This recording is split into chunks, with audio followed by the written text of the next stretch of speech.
制裁俄罗斯的立陶宛却被中国制裁，碰瓷中国终于栽了，立陶宛还在垂死挣扎，背后到底透露什么信号？对立陶宛有何影响呢？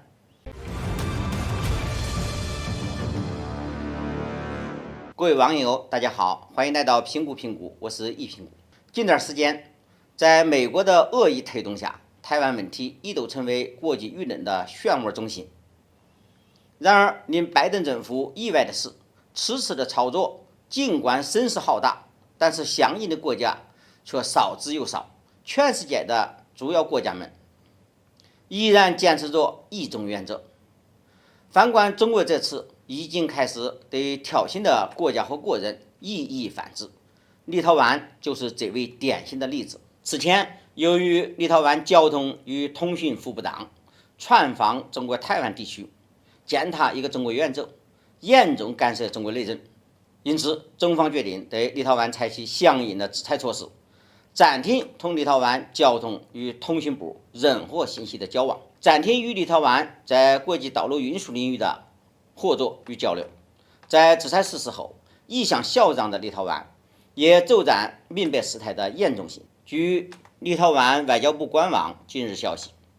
立陶宛就中国在运输领域的制裁发出抗议，并试图强词夺理，认为这种单边制裁违反国际法，侵犯立陶宛主权。一向喜欢阵营、喜欢挑衅中国的立陶宛，为什么面对中国在国际道路运输领域的制裁，却表现得如此慌张？原因就在于中国在国际道路运输领域有着巨大的话语权。最近几年来伴随着中国“一带一路”战略的逐步发展，中国积极参与投资海外的港口和铁路建设，而这些投资不仅仅是长远的盈利项目，更蕴含着巨大的政治能量。一旦中国在该领域的制裁全面落实，那么立陶宛将面临货物进出口受阻的困境，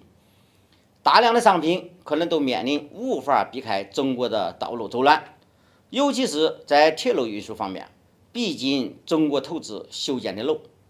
就是不让立陶宛通过，合情合理。而立陶宛作为一个严重依赖进出口的国家，一旦国际交通运输被各种阻拦，那么对立陶宛的直接影响就是商品短缺、通胀加剧、运输成本直线提高。毋庸置疑，立陶宛企图碰瓷中国、讨好美国的意图，如今算是彻底的栽了。此时的抗议更像是在垂死挣扎，看似愤怒，却注定毫无意义。而立陶宛的境遇所反映的问题，恰好给某些国家以警示：第一，挑衅中国就要付出代价。对于那些不承认一中原则的国家，或者是变相掏空一中原则的国家，中国也必然做出相应的制裁，而且制裁手段未来只会越来越严厉。第二，中美博弈如今愈发激烈，小国参与看似传销好掉头，但是这不仅无助于改变自身的任何困境，反而只会引火烧身，成为大国博弈的炮灰。立陶宛就是最好的例子。回到中立两国关系层面，立陶宛无论碰瓷也好，抗议也罢，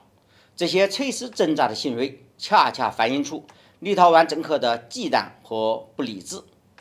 如果立陶宛当局还无法纠正错误，那么即便是中国不收拾立陶宛，也有其他国家对付立陶宛。毕竟俄罗斯恨立陶宛已经不是一天两天了。好，今天的话题就聊到这里，我们下期再见。